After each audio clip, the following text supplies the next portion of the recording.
Hello, everyone. I would first like to acknowledge that we are an ancestral homeland of the Tewa people and that this land was stolen from them.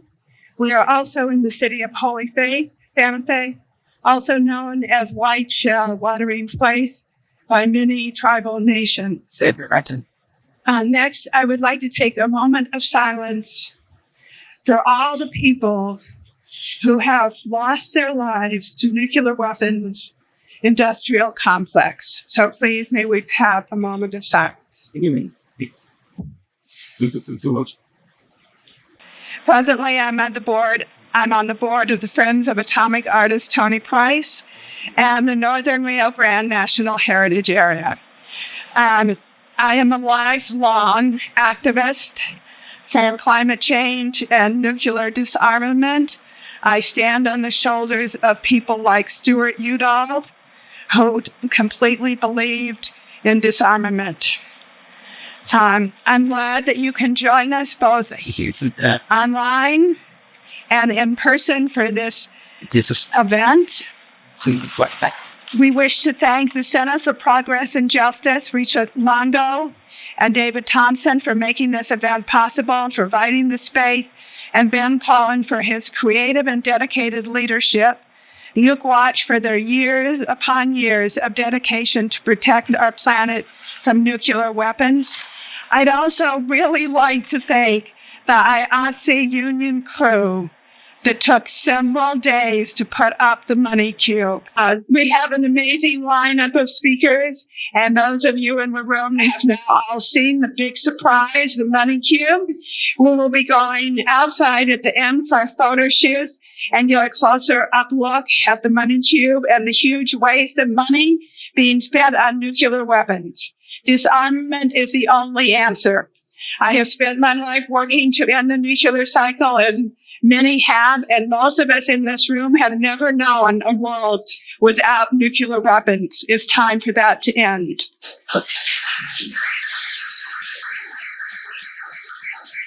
The running show will go like this. Archbishop Webster will be giving video remarks. Tina Corribas, the Tularosa Downwinders Consortium, will be giving a talk along with Sophie Stroud and Pierce Jones back from the Brink. Ben Cohen from Up in Arms of Ben and Jerry. And our keynote speaker is Sheldon for the International Campaign to Abolish Nuclear Weapons. Our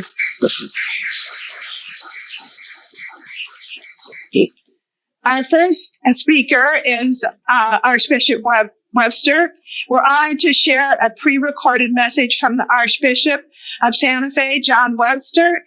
Archbishop Webster, whose Archdiocese of Santa Fe is the home to Los Alamos and Sandia National Lab and has been a leading U.S. voice against nuclear weapons.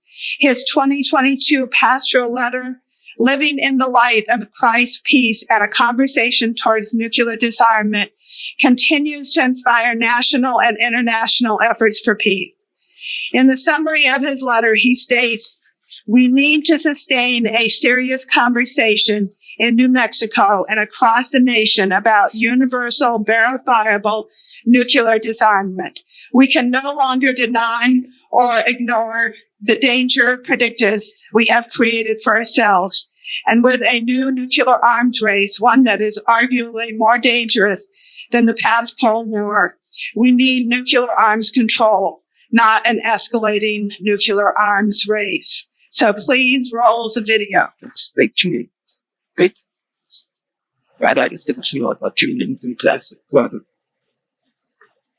Greetings on the silent anniversary. I'm sorry I can't be with you today since I'll be in Japan for the 80th anniversaries of the atomic bombings there. Thank you to all of you for coming today.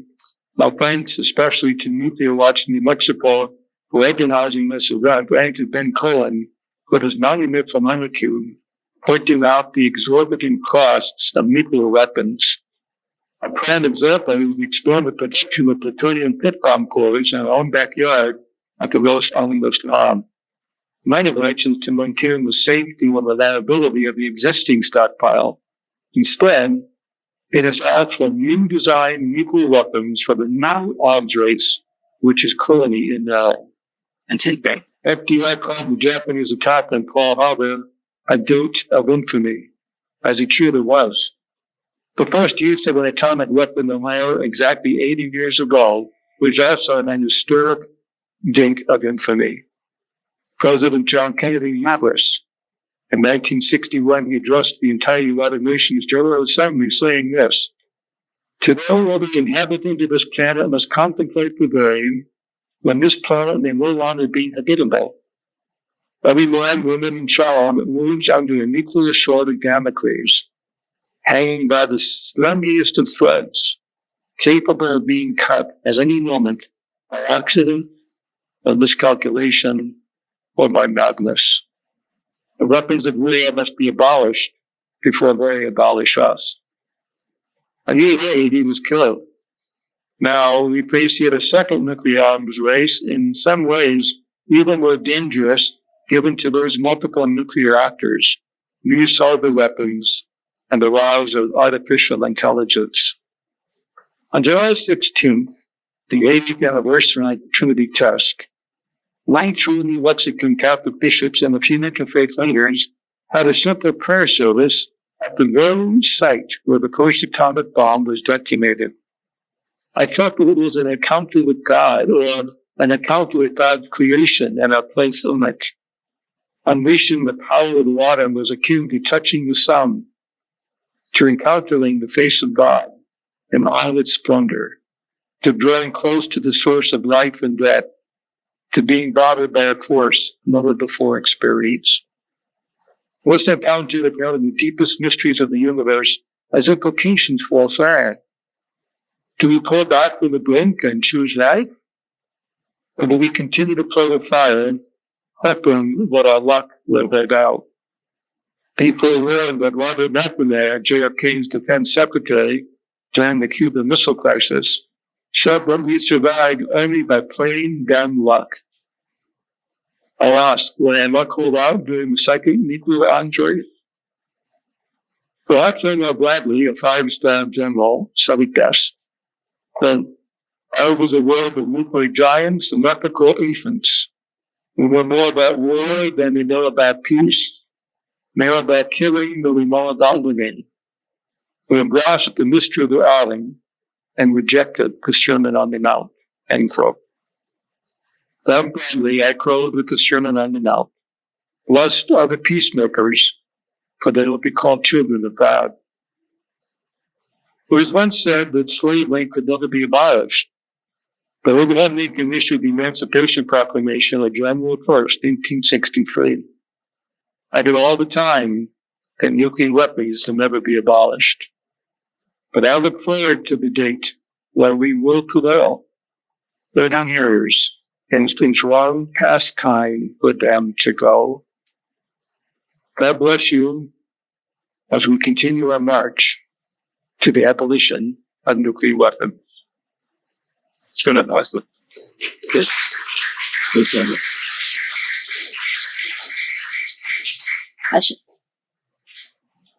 Our next speaker is Tina Cordova.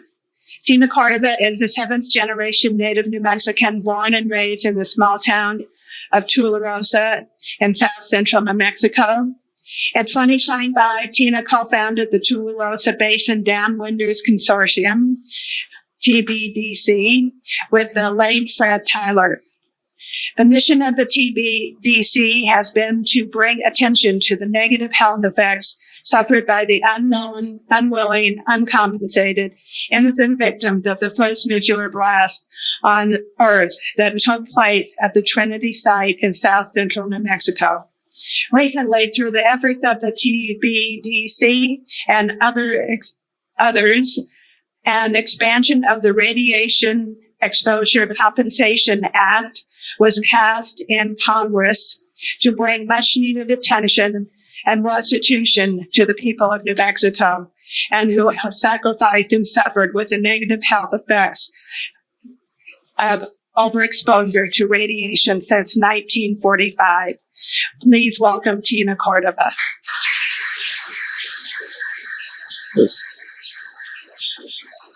Thank you, Melanie.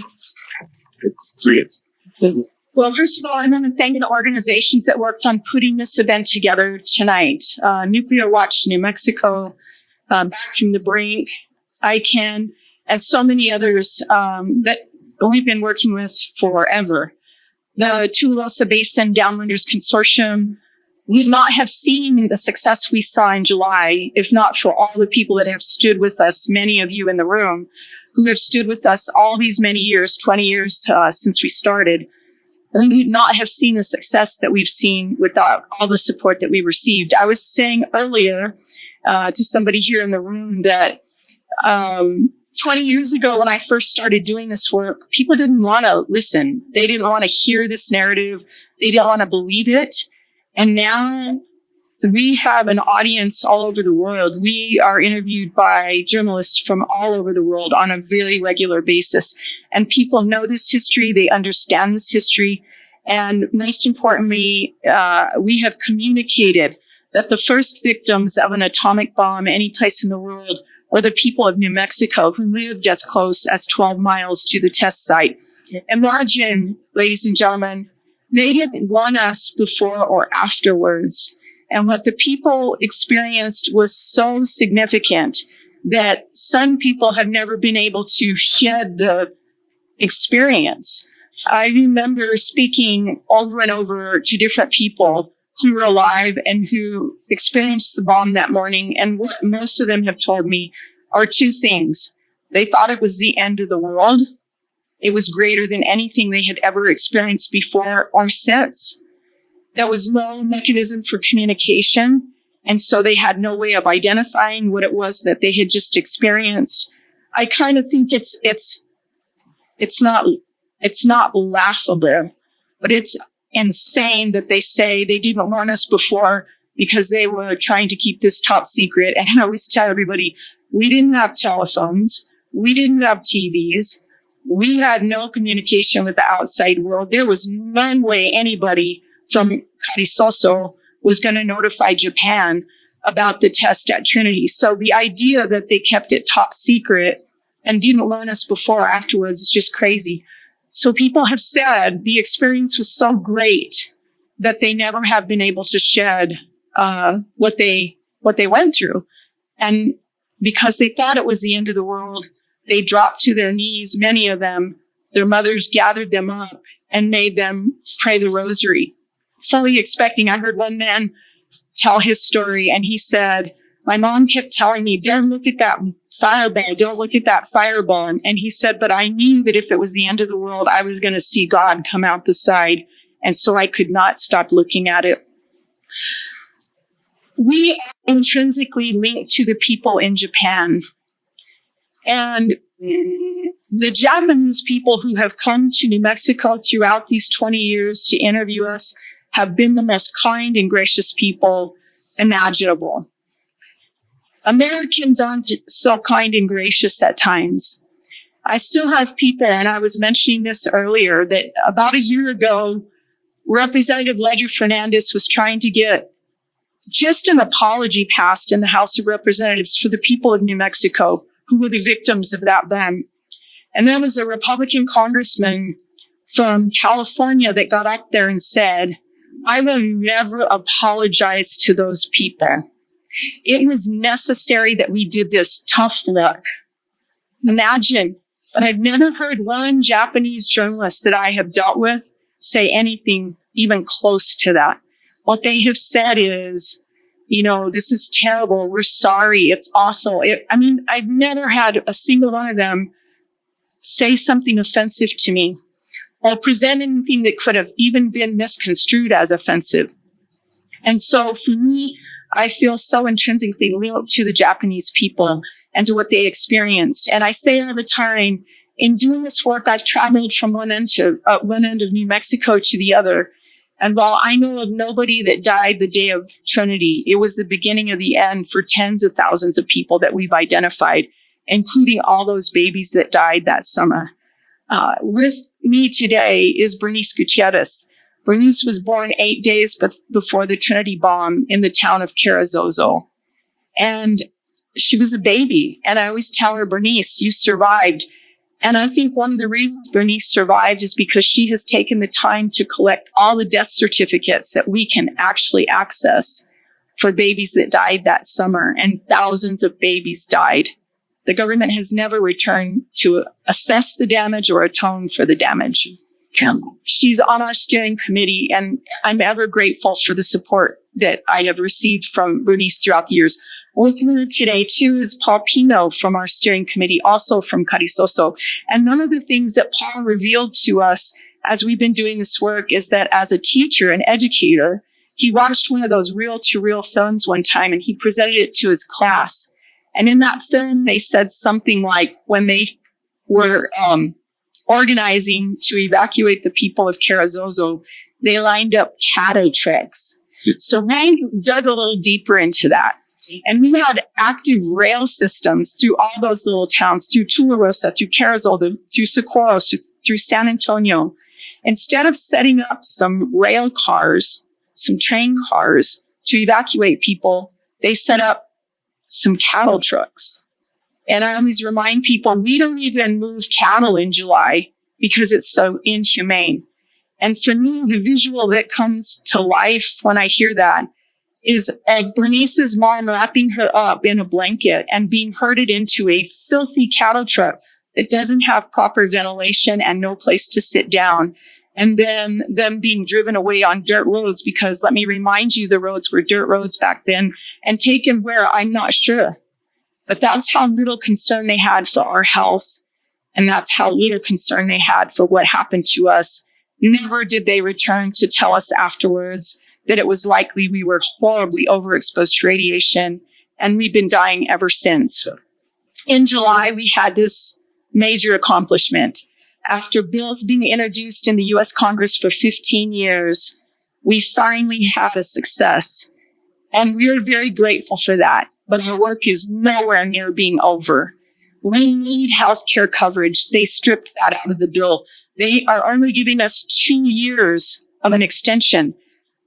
Countless people have called me since the 4th of July to tell me, I can't access my medical records. They're 25 years old. How do I prove I was alive for 1 year between 1944 and 1962? I can't find my mother's birth certificate. We just had a conversation on our way to Santa Fe about this because she was born in the early 1900s.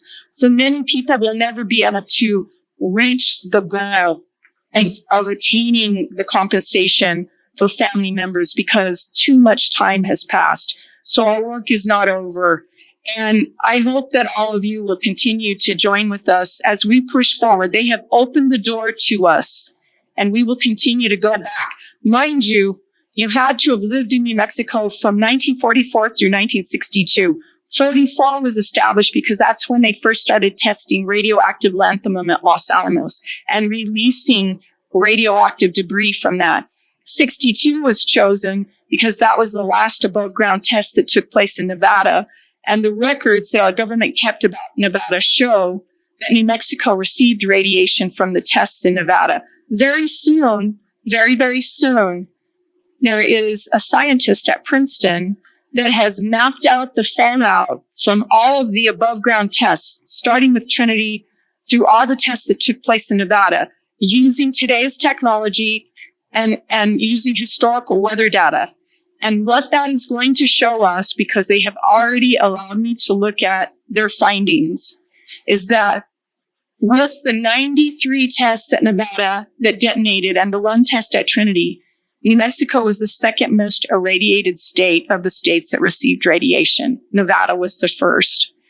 That kind of information will allow us to go back to Congress and push even harder for more coverage. They treat this as though an atomic explosion is a static event, right?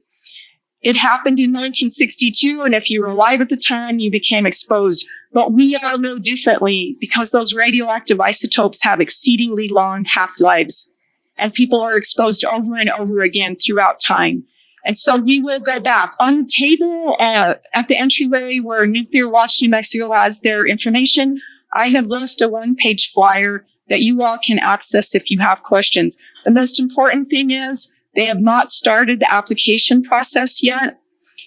We need to make sure people understand that the application process hasn't started. And please, please, please share with your community members, your family and friends, not to participate with the scam artists that have invaded our state trying to get a piece of this money. So I thank you very much. I appreciate this opportunity, and I look forward to the other presentations.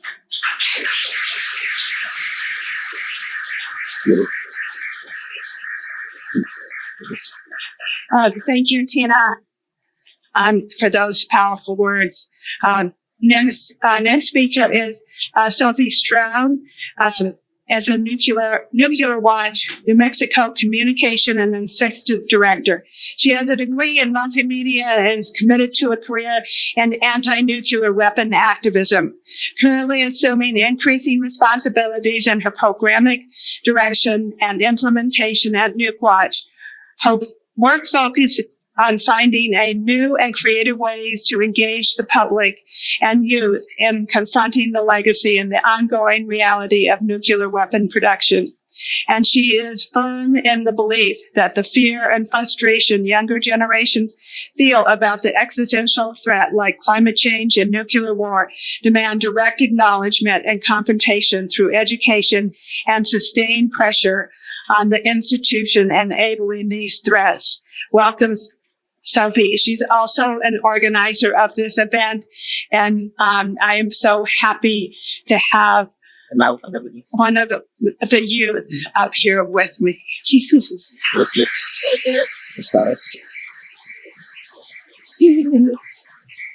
Thank you, Anna. Thank you, everyone, for being here to commemorate the 80th anniversary of the U.S. atomic bombing of Hiroshima. And I'm glad Tina touched on the correlation between the Japanese experience and us here in New Mexico. Last year, the Nobel Peace Prize was awarded to the Japanese organization Nihon Nidaijō for its efforts to achieve a world free of nuclear weapons and for demonstrating through witness testimony that nuclear weapons must never be used again. And Tina Portwell and her fellow Downwinders, Bernice and Paul, thank you for being here. They've really shown me personally what the power of witness testimony means. It's had a big impact on me, and it's a huge part of what I do. So I just want to especially thank you for your work, continued work, and the Downwinders for your continued work. Thank you.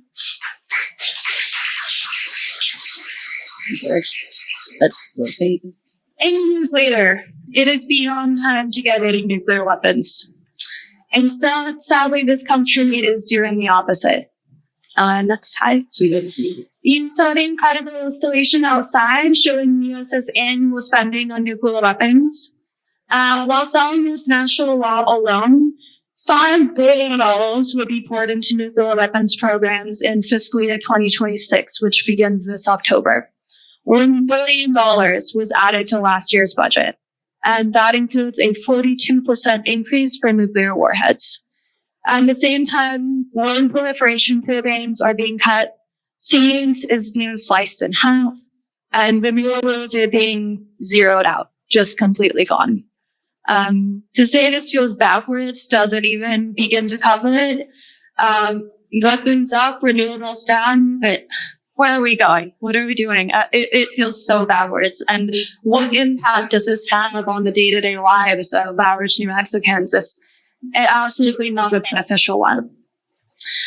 The push for so-called modernization of the U.S.'s arsenal, of the U.S. nuclear arsenal, is directly linked to plutonium pit production at Los Alamos Lab, specifically expanded plutonium pit production. And a plutonium pit is the core of a nuclear bomb. Landland will receive $1.7 billion for pet production in 2026. Add in the indirect costs, and it's roughly double that. All of this future pet production is exorbitantly expensive, as you can see. And the National Nuclear Security Administration still has no credible cost estimate for this entire program. It's just expanding, and they don't have an estimate for it. The key to really is that new plutonium pits are not needed to maintain the existing nuclear weapons stockpile. So cool. All of this production is for new design nuclear weapons. And these new weapons cannot be tested because of the nuclear testing moratorium. Or conversely, it could push the U.S. back into nuclear testing and talk about backwards. But this is a very real, serious possibility. In 2006, independent experts concluded that existing plutonium pits last at least a century. The average age is now about 43 years. A new pit aging study is expected this year, and expansion plans should stop until then. Yeah. A quick word, next, please. The main rationale used for modernization for nuclear weapons is deterrence. And yes, we have deterrence, but at the same time, the pendulum has explicitly rejected minimal deterrence in favor of a hybrid of deterrence plus nuclear warfighting capabilities. And that's why we have thousands of weapons instead of just 100 in our arsenal. That's why we have new design warhead designs coming up. That's why we have new production labs planned and a new nuclear arms race ultimately. Deterrence itself is the threat. The $2 trillion modernization of nuclear weapons means that every warhead in the planned stockpile is going to be rebuilt. It's going to be given decades more life of service, and they're being given new military capabilities. It also means completely new designs since the first time since the end of the Cold War. And we're building weapons production facilities that are expected to be operational until the year 2080. And I don't know about you, but I can't even picture that right now. Where we're at 2080 feels like so far away. In essence, this really is nuclear weapons forever. So please, what can we do? What can we do together? Speak up. What matters to be everyone. You all being here is a great effort towards this. So continue talking to your community. Tell your members of Congress. Tell our members of Congress here in New Mexico that this is not the future we want. This is not the future I want. This is not the future I want for my home and my future family. Push back on the myth of deterrence. Oppose unneeded, provocative, contaminating plutonium pit production. And participate in the upcoming public hearings on the plutonium pit production programmatic environmental impact statement. I know that's a mouthful of words, but go to nukewatch.org for more info on that. The programmatic environmental impact statement is expected early next year. Also, support the Treaty on the Prohibition of Nuclear Weapons. And, of course, vote. The November 2026 elections matter very much. That's all I have. Thank you. Thank you, Sergeant. Just a little note about Sophie. I know her father. About 40 years ago, he has worked with Jay and Nuke Watch for many, many years. And so it is really wonderful to see a child of some family member taking up the mantle. And so I just want to acknowledge that about you. And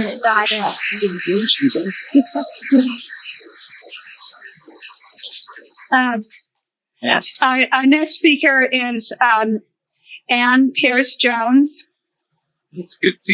And she's the founder and leader of Back from the Brink New Mexico Hub. She also sits on the board of New Mexico Alliance for Retired Americans and in the immediate past president of the AFT New Mexico Retirees.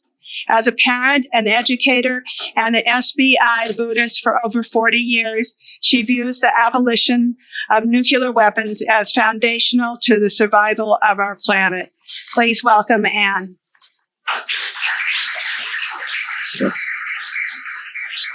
Thank you so much. Sophie and Nuke Watch and everybody who put this together for allowing me to speak. You've been given a lot of content here, and I want to talk about a little bit about what the Back from the Brink campaign is, because we just started functioning in January here in New Mexico.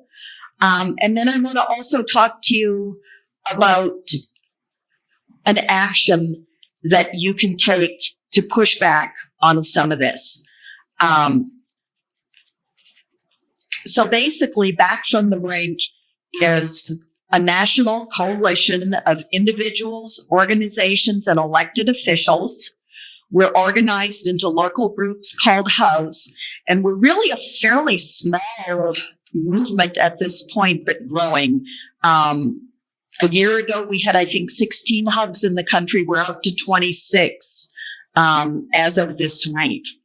We have members in our New Mexico hub. We have members pretty much the entire length of the state of New Mexico, starting in Las Cruces, going all the way out through Taos. And what we do in Back from the Brink, we have 5 policy panels that we promote to ask the United States to lead a global effort to prevent nuclear war. The first one is actively pursuing a verifiable agreement among the nuclear-armed states to get rid of their nuclear arsenals. And we just heard Sophie, so we know what the direction is in this country. Tough sell here. The second is renouncing the option of using nuclear weapons first. In other words, committing to not just waking up one morning and attacking another country. The third one is ending the sole and unchecked authority of any U.S. president to launch a nuclear attack.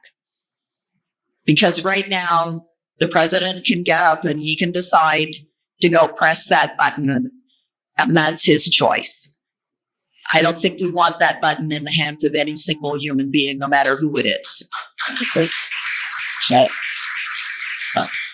The fourth one is taking U.S. nuclear weapons off hair trigger alert. And what that refers to is we have about 400 missiles at any given time that are living in underground silos, and they are ready to be launched just boom, almost instantly after a presidential order. The problem is, if there's a false alarm and the president presses that button, guess what we have? An accidental nuclear war. So we want to change that, loading for hair trigger alert. And then finally, canceling the plan to replace our entire U.S. nuclear arsenal with enhanced nuclear weapons. It's just absurd to be doing that. Sophie's already addressed that. So we know that we're in a new nuclear arms race. We know the risk of nuclear war is real, that it's high, probably higher than it's ever been. Right now, the doomsday clock is at 89 seconds to midnight. The risk is growing. You know, you can look at the war in Ukraine. You can look at the violence in the Middle East, the tensions between India and Pakistan. You can look at North Korea. So we have that. Weapons spending is going up, no doubt. We know that the consequences of nuclear war would be devastating. I don't need to belabor that. You can think about nuclear winter, extreme famine, the death of literally billions of people, and those who aren't dead wishing they were. This is really a local issue, because if there were a nuclear war, there would not be anybody from the government to come save us.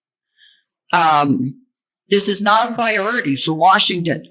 So we have to speak up and demand change. And across the country, the Back from the Brink hubs are committed to doing that. One project we're working on right now, and I'm going to ask your help, is legislative work.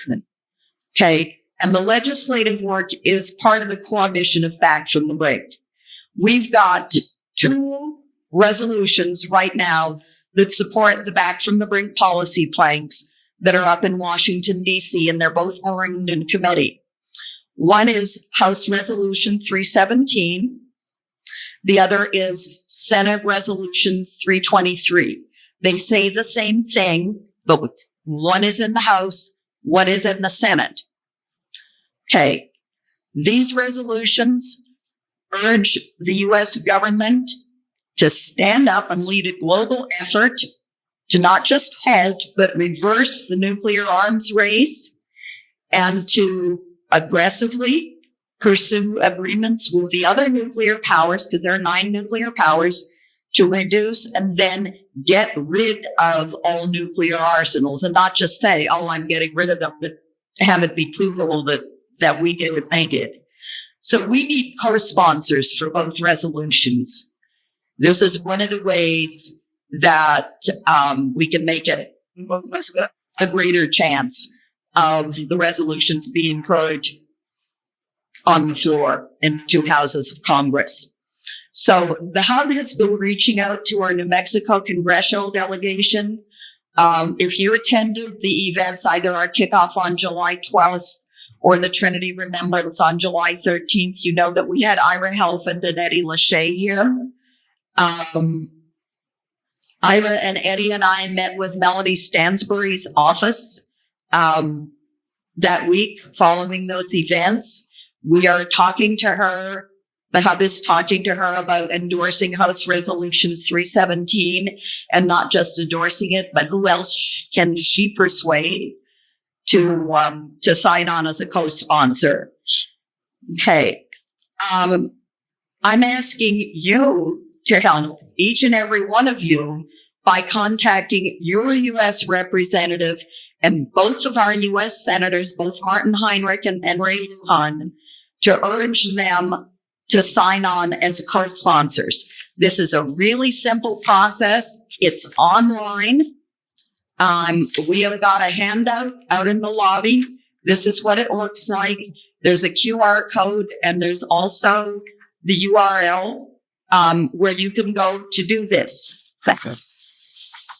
All you have to do is go there, and I'm not going to recite the website up here, but it's on the handout. Okay, you go to the website. It's on the back from the Brink website, and there's an email there that you can customize to send to your representative and to send to both our senators. That the second thing that you can do, and we really want you to do it, it's another layer of pressure, is you can email all your elected officials, mayors, county commissioners, city councilors, state legislators, all our state and local officials, and you can urge them to sign up to what we call our open letter to Congress. What that does is when the elected signs on to that, they're saying, I, Representative so-and-so from XYZ district in New Mexico, want you, Congressman such and such, or Senator so-and-so, to co-sponsor either House Resolution 317 or Senate Resolution 323. That is an added layer of pressure. Basically, the more co-sponsors we get, again, the more likely these resolutions are to be heard, and the more of us that relentlessly reach out to congressmen and senators and get them, we got to keep the pressure on. That's how we get these things out of committee and move forward.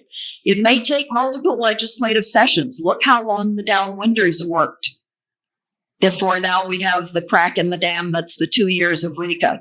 But we've got to persist in order to succeed.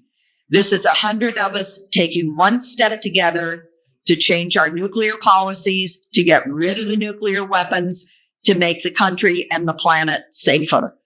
Because deterrence doesn't work, and just praying for good luck that there won't be a war doesn't work. So that's the bulk of what I have. What I want to also let you know is that a group of us, and a couple of them are here in the audience today, met with Senator Antoinette Cedillo Lopez from down in Albuquerque about 3 weeks ago at this point. We talked with her. She is endorsed Back from the Brink. And we talked with her about introducing a Back from the Brink resolution in the New Mexico Senate in the upcoming short session. She is up for it. We're also looking for a sponsor on the House side. We're going to be asking for you guys to lobby your senators and lobby your representatives right here in New Mexico to get those through. When that happens, then the state of New Mexico can then have in that resolution language to pressure the federal government to get off its hind end and move things in a more positive direction. So that is what I have. Thank you so much for your attention. The year's public education and advocacy project against the bloated defense budget. This includes the towering structure that you saw outside that shows what $100 billion looks like, representing the staggering amount the U.S. spent each year on nuclear weapons. Through activism and unapologetic moral clarity, the campaign seeks to mobilize a national movement to defund weapons and reinvest in people, centering the stories of those most impacted by militarism, system neglect, and war profiteering. We're delighted to have Ben Cohen's voice in this campaign and to help emphasize the urgent need for nuclear disarmament now. And we're honored to present this video from Ben and the campaign. You can go to upinarms.com to learn more, and please roll the videos. That's what. Oh, get it.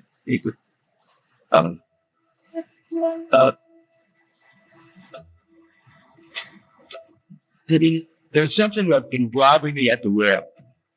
The insane size of our nuclear arsenal. Thank you, Tom. And it costs us $100,000 to maintain that person. Let me show you something. Here's one BP. That represents the nuclear bomb that we dropped on Hiroshima. It killed over 100,000 people instantly, and then another 50,000 died later from radiation poisoning, third-degree burns, and horrific injuries. Who's fit on these? That would be enough to live up every major civilian on Earth. And that's what I'd like to do is demonstrating the size of our current nuclear arsenal. That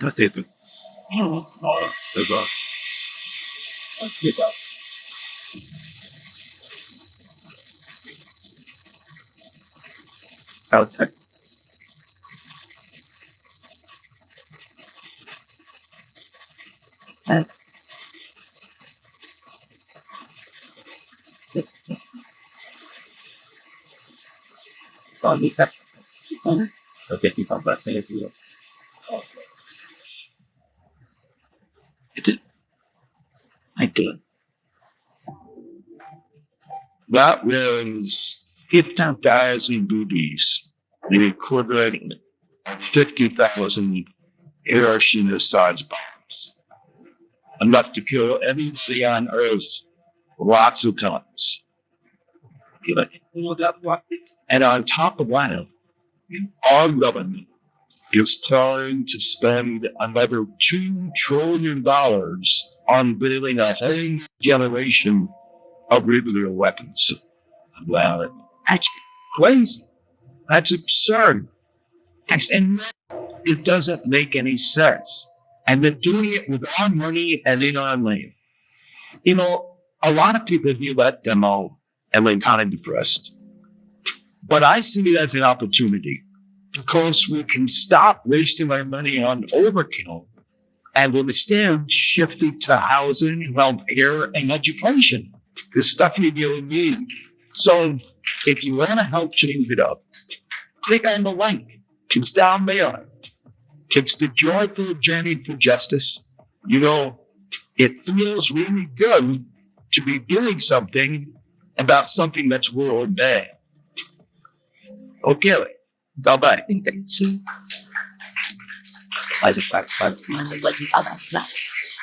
Final speaker is Seth Sheldon. He is the General Counsel and United Nations Liaison for the International Campaign to Abolish Nuclear Weapons, or ICAN. The 2017 Nobel Prize winner coalition working to stigmatize, prohibit, and eliminate nuclear weapons. He represents ICANN at the United Nations in promoting universalization and implementation of the Treaty on the Prohibition of Nuclear Weapons, the first ever globally applicable treaty that comprehensively prohibits nuclear weapons, and the first ever nuclear weapons treaty that recognizes harm to communities and environments affected by nuclear weapons. And he assists governments in signing and ratifying the treaty. He has a background as a lawyer and law professor in the U.S., Latvia, and Japan. So, Yeah, thank you for being there. Yeah. Sure.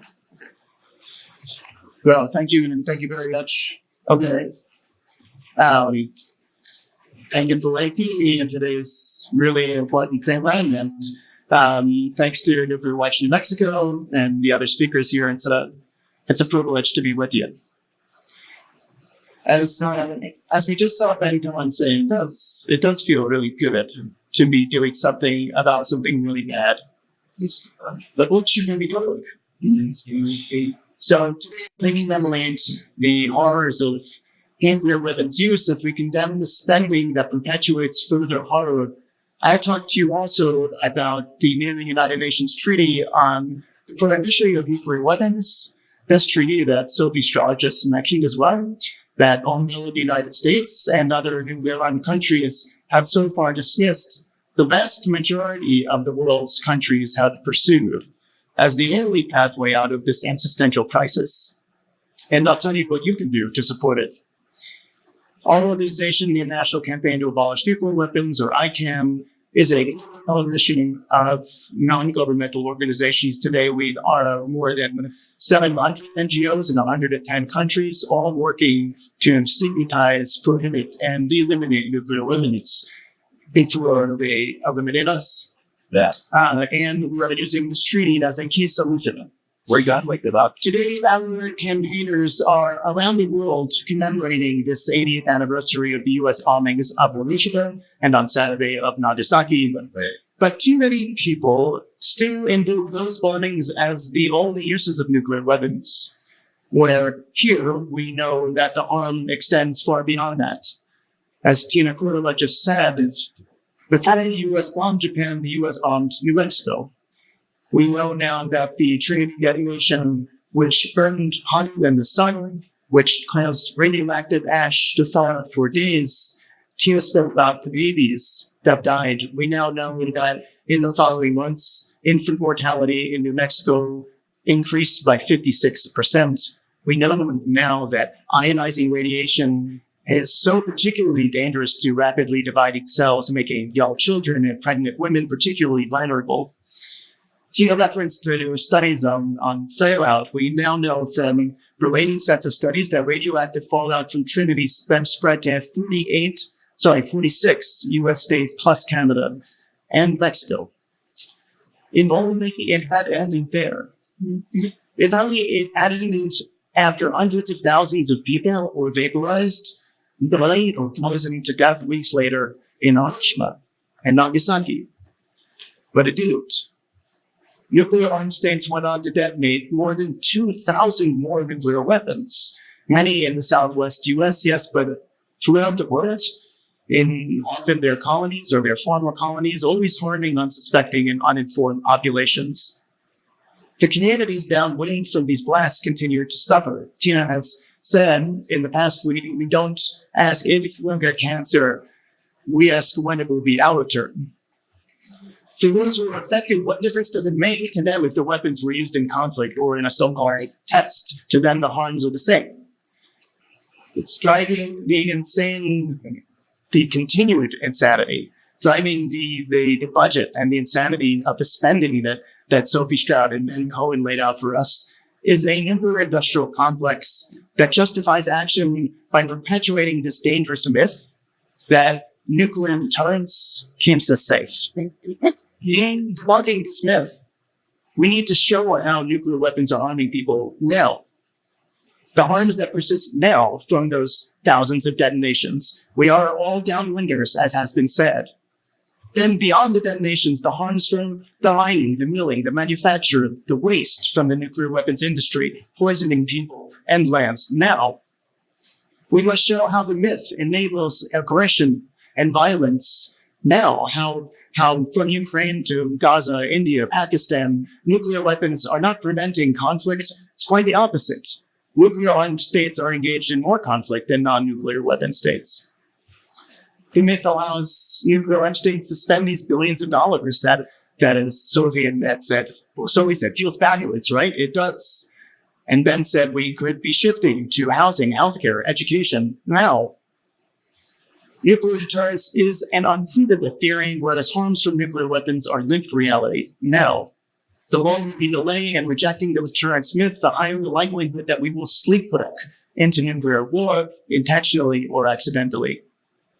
According to the Bulletin of the Atomic Scientists and their doomsday clock, the risk of nuclear war is higher now than at any point in history. Now, nuclear deterrence, or what I would rather call luck-based security, it relies on a naive assumption about human behavior and systems behavior. The possibility of use is a feature of the strategy. Therefore, risk, it's not prevented, but it's inherent to our system. As Sophie said, deterrence itself is the threat. Deterrence does not prevent risk. What deterrence deters plainly is disarmament. When luck fails to prevent nuclear war, we know that the consequences will be catastrophic, especially considering that, as we now all know, today's weapons are orders of magnitude more destructive than those used in New Mexico and in Japan in 1945. Today's remaining survivors from Hiroshima and Nagasaki, the Abolish, were all children, of course, in 1945. They were among the 38,000 children, unquestionably innocent. Last month, ICANN launched a Children's Peace Memorial to preserve their stories. Today, the Hiroshima continue to warn us about the consequences, despite the pain of reliving them. Despite an average age of 86, we need to heed those with true expertise about what nuclear weapons really do.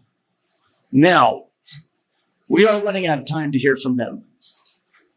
These survivors are demanding compensation, yes. They're demanding reversals of spending, yes. But what we really hear them calling for is elimination. That's the only justice. Not arms control, not spending reductions, not a fissile material cutoff treaty. They call for abolition. Yeah. So, heed the Hiroshima, Nihon Hidakyo, this year's Nobel Peace Prize laureate, in today's New York Times op-ed, they said, quote, "We have the solution in our hands. The Treaty on the Prohibition of Nuclear Weapons." This is what they have worked for decades. This is what is finally reality and requires our support. So, what is it? The TPNW establishes the first ever global prohibition of nuclear weapons, everything that can have nuclear weapons, from production, testing, possessing, use, threatening to use, or assisting others with any of those prohibited activities. It provides a framework for verifiably eliminating nuclear weapon programs. And it is the first ever nuclear treaty that recognizes that the harms to communities and environments that are affected by nuclear weapons use and testing, and requires assistance and remediation from its member states. At this moment, fewer than 5 years after the TPNW entered into force, half of the world's countries have now signed it or ratified it. With your help, we're going to convince the other half. It's not a question of whether they will join this treaty. It is only a question of whether they will do so before global catastrophe. Yeah. If you support eliminating nuclear weapons, prohibition is imperative, and there will be no other global prohibition treaty. This is the one. So today we work not only to grow the TPNW's membership, but also to grow its norms. And this is where you come in. It is our collective job to tell the story of what nuclear weapons really do to people, to environments, not to permit people to talk about them or to normalize them as rational instruments of security, but to shame them as irrational, indiscriminate, inhumane, unstrategic weapons that diminish our security very clearly and threaten our lives. As Dr. Jerome Tanaka, co-chair of Nihon Dankyo, said upon winning the Nobel Prize, we must all see ourselves as future Hiroshima candidates. So if you join ICANN or join our local partner organizations, you can engage in this work. In 2017, ICANN won the Nobel Peace Prize for our work to raise awareness about the humanitarian consequences of any use of nuclear weapons and for our work to bring about this treaty. Some tools for you all to engage with. We have, for example, the ICANN Cities Appeal. This is an initiative through which cities and nuclear weapons endorsing countries can call on their governments to join the TPNW. Hundreds of cities have joined already, a few new ones today, actually, in connection with the anniversary. Has your city? Well, if you live in New Mexico, I can answer that. It hasn't. But maybe it's an initiative that local groups that the Back from the Brink Hub want to also campaign for. We similarly have the ICANN Parliamentary Pledge. That's an initiative through which legislators in nuclear endorsing countries call on their governments to join the TPNW. Thousands of representatives, parliamentarians, congresspeople around the world have joined. Has yours? Again, I can answer if you're here, but they haven't. But with your help, they can. We have divestment initiatives. ICANN produces the authoritative report on global nuclear weapons spending. We produce a Schools of Mass Destruction report that shows which universities are part of the industry. We introduced the World Bank on the Bond report that is a blueprint for how to divest money from the nuclear weapons industry. Trillions of dollars have already been divested due to the TPNW so far. Has your city or your pension fund divested? No. These are the initiatives that are about making nuclear weapons, yes, illegal, but also irrelevant. Today, as we commemorate the harms of nuclear weapons, it is our opportunity to dedicate ourselves to abolition. We cannot bring back those who have been destroyed. We cannot heal those who have suffered. But we can heed their calls. And it can be done.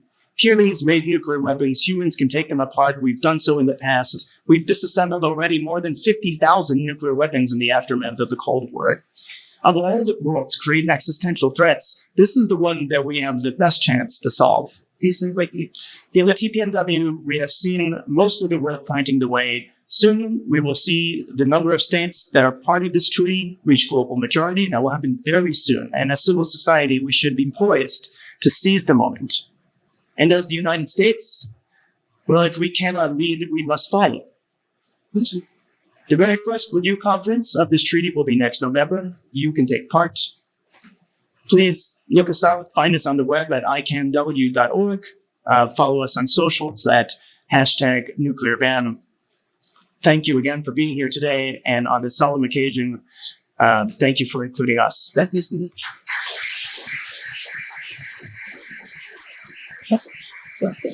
you, Pam.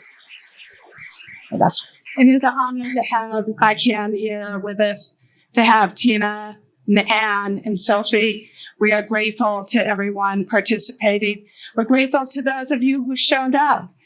You know, it needs a real dedication from your heart. And so the fact that you are here shows that real dedication. So thank you for every single one of you for being here. I'm going to take a few questions. I'm going to go to the press first. I have the Albuquerque Journal. Do you have any questions? In the weapons development brings high-paying jobs here in New Mexico, or creates high-paying jobs here in New Mexico.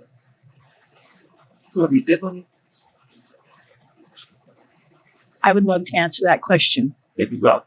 I have spent a lot of time with the uranium workers in New Mexico, and their stories are amazing because our government used rare poverty against them and sent them into the mines without proper training and safety, without proper safety gear.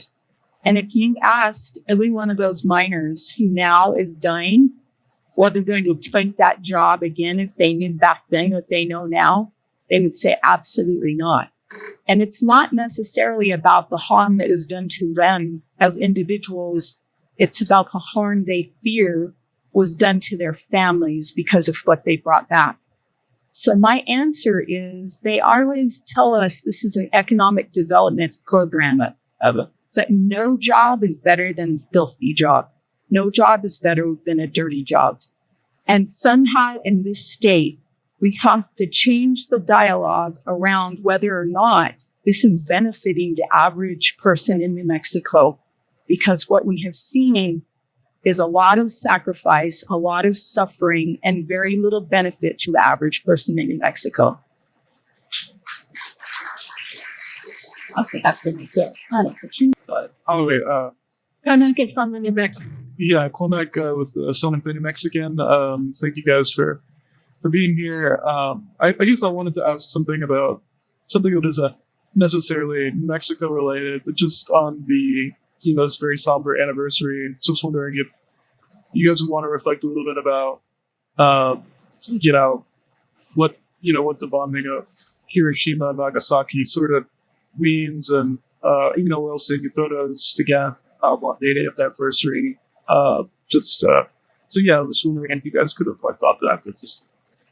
But go with it. Yes, that's a great. That's good. Yeah, thank you for that question. I think that's reflecting on where 80 is. In some ways, of course, the number 80 is just a round number. What does it mean?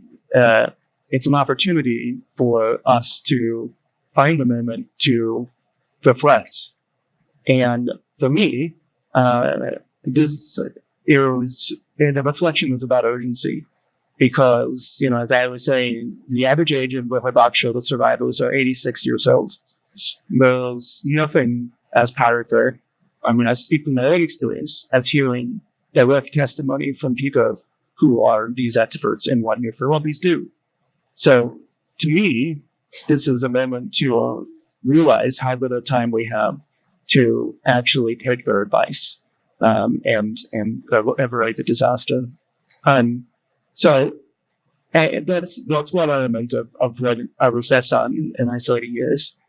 And the other is appreciative how powerful the work has seen that you look at. I've been reading a lot of the posts in recent days, people talking about in the news that we have seen a shift in consciousness, that people have come to realize that, in the early days, if you look at photos after the atomic bombings, the U.S. citizens in particular, they're convinced it was the right thing to do. And a lot of that was, I think, the product of misinformation, not having information from people. And years that changed, and today we see that the tide is turning the other way. That is due to the work of the Hiroshima and the people who lived to tell the stories.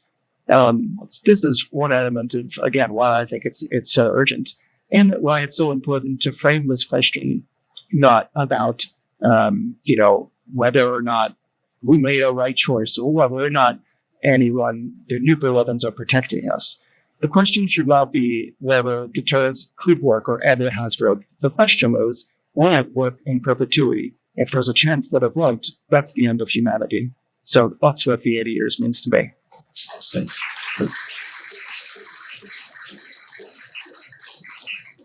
Is there any other that would like to ask a question? Otherwise, I'll go to the audience. Is there anybody from the audience who would like to ask a question of our panelists? Yeah. I think it was pretty well covered. I think that, I'm sorry. Go ahead. Please get the microphone. Thank you. My name is Allison Lemons. I'm a veteran of the Loretto community. Can you hear me? Yeah, that great question and sort of philosophical, but I don't ever hear it addressed, which is people say the ends justify the means. And the end for us was winning World War II and knocking Japan out. And perhaps that absolutely is not necessary. The atomic bomb, but that's avoiding the question. The question is, do the ends justify the means? And it seems to me that as a country, they've just simply accepted then and know that the end justified the means.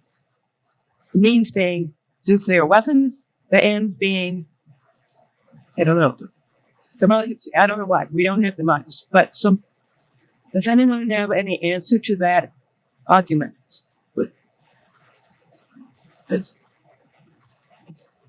Sorry to go first again, but I'm sure there are many answers to that argument. And I think I have really thoughts about it. When I think about the topic of unjustified means, which was first the ultimate subjective framing of a question, it is only incentivizing others to pursue the same logic. So how do we live in a space where we think that we did something that claimed that much destruction and it was justifiable, but for adversaries to do the same would not be just. The ultimate, I would say, what a logician would use as that framing to characterize it, but it is the ultimate use of that logic in my estimation. So there's many other ways to frame it that I think that is sort of the problem too, is the notion that we have developed a rationale around something that keeps us safely from the idea of nuclear weapons as providing security, and I that we never have overcome this problem when it comes to other weapons of mass destruction. Yes, I'm celebrating something like the mechanical weapon state or being able to destroy people. We treat nuclear weapons as though it has some special power, and that is a special power that humans have given it to us later to admit that we could just not give it. And as we've done with other weapons of mass destruction, it's just up to us to do it here. Thank you. Is there any other questions in the audience? This time. Okay. Wait just to get the mic, please. This is kind of a difficult question. I had this book called Reason Arguing by Weapons here. And she said, there's a whole group of not about 3 of the fishing, so I mean that the physical world is a good thing. And blood, I think, to a huge quanti-materialistic view. And yet, he didn't call them the Armageddon people. Anyway, it's not everybody that you think that having a psychologist brings up the question is there really she said process because it gives the public an opportunity to scrutinize this project, or on which is they have to be able to have a voice in these massive expansion plans. And so they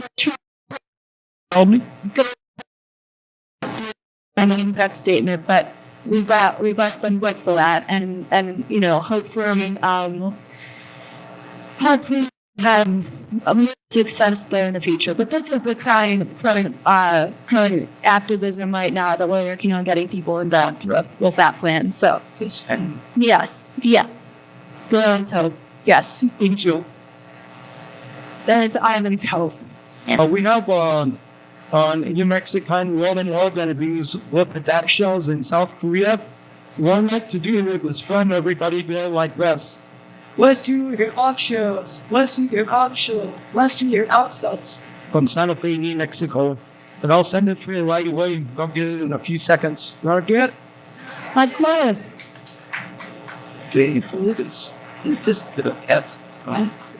Made it right. How can I look at?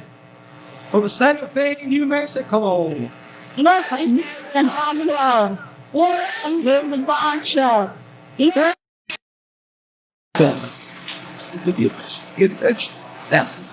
Thank you.